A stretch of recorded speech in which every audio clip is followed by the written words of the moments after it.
Hello friend, triple A में आपका स्वागत है।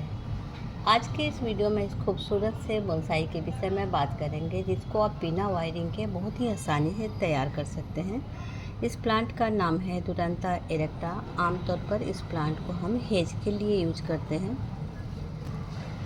ये एक पेरिनियल प्लांट है। इस पर लिप्स इसी तरह से बरकरार रहते हैं पूरे साल, और जब प्लांट मैच्योर हो जाता है तो छोटे छोटे पर्पल कलर के फ्लावर भी आते हैं।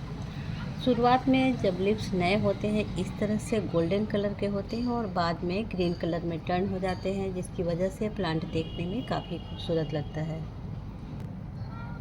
इसे आप किसी भी तरह के सॉइल में ग्रो कर सकते हैं। बहुत ज़्यादा फर्टिलाइज़र की भी ज़रूरत नहीं होती है। बस आपको ध्यान रखना है कि पॉट में पानी न रुके, लेकिन सॉइल हमेशा मॉइस्ट रहे। इसकी ब्रांचेज जो है होती हैं वो पतली पतली होती हैं, जिसकी वजह से बिल्कुल घना सा इस तरह से बना होता है। इसकी प्रूनिंग करना भी बहुत इजी होता है। ये बोनसाई जो आप देख रहे हैं शुरुआत से ही इसी पॉट में लगा हुआ है। काफ़ी छोटा सा पॉट है। कुछ ही दिनों में मैं इसे बोनसाई ट्रे में ट्रांसफ़र करूँगी। दुरंता इरेक्टा से बोनसाई बनाने के लिए आप नर्सरी से भी प्लांट ला सकते हैं या फिर कटिंग को भी लगा सकते हैं। और जब आप प्लांट को लगाएं तो नीचे जो ये ट्रंक वाला हिस्सा है, इससे साइड से निकलने वाले ब्रांचेस की आप कटिंग कर दें, जिससे ये एक ट्रंक का शेप में दिखाई दे। उसके बाद आपको सिर्फ इसकी प्रूनिंग करनी होती है।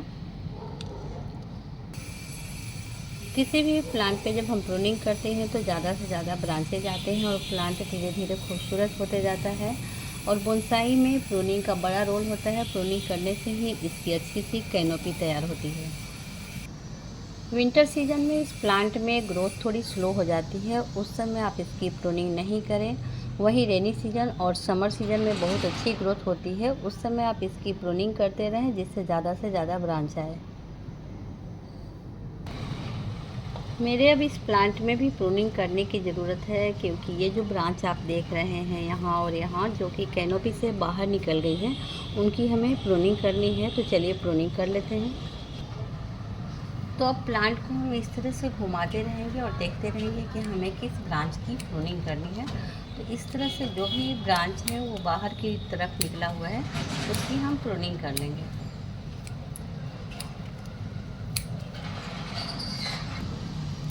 तो प्लांट हेल्दी रहे, इसके लिए हमें कुछ बातों का ध्यान रखना होता है। जैसे इसे फर्टिलाइज़र की इसकी रिक्वायरमेंट जो है वो पूरी हो, और सनलाइट की रिक्वायरमेंट भी पूरी हो, जिससे इसके लीव्स हरे भरे हों और ज़्यादा घना प्लांट बना रहे। तो इस तरह से हम चारों तरफ से घुमा घुमा करके इसकी प्रूनिंग कर लेंगे। हर प्रूनिंग के बाद प्लांट थोड़ा बड़ा दिखता है और ज़्यादा खूबसूरत लगता है। छोटे पॉट में लगे हुए प्लांट को हमें लिक्विड फर्टिलाइज़र देना चाहिए। तो आप लिक्विड फर्टिलाइज़र में मस्टर्ड केक से बना हुआ फर्टिलाइज़र या फिर बनाना पील से बना हुआ लिक्विड फर्टिलाइज़र दे सकते हैं। लिक्विड फर्टिलाइज़र देते समय आप ध्यान रखें कि पॉट की मिट्टी सूखी हुई हो, वरना अगर पॉट की मिट्टी पहले से गीली है और हम लिक्विड फर्टिलाइज़र देते हैं तो फर्टिलाइज़र जो है वो ड्रेन आउट हो जाता है प्लांट को मिलने से पहले। तो इस तरह से आप दुरंता इरेक्टा से खूबसूरत सा बोनसाई तैयार कर सकते हैं कम एफर्ट में ही। दुरंता इरेक्टा से बने इस खूबसूरत बोनसाई को आप वैसे जगह पे रखें जहां इसे कम से कम 4 या 5 घंटे की डायरेक्ट सनलाइट मिले। तो इस वीडियो में बस इतना ही। मिलते हैं नेक्स्ट वीडियो में नए नए प्लांट्स के साथ। तब तक के लिए बाय।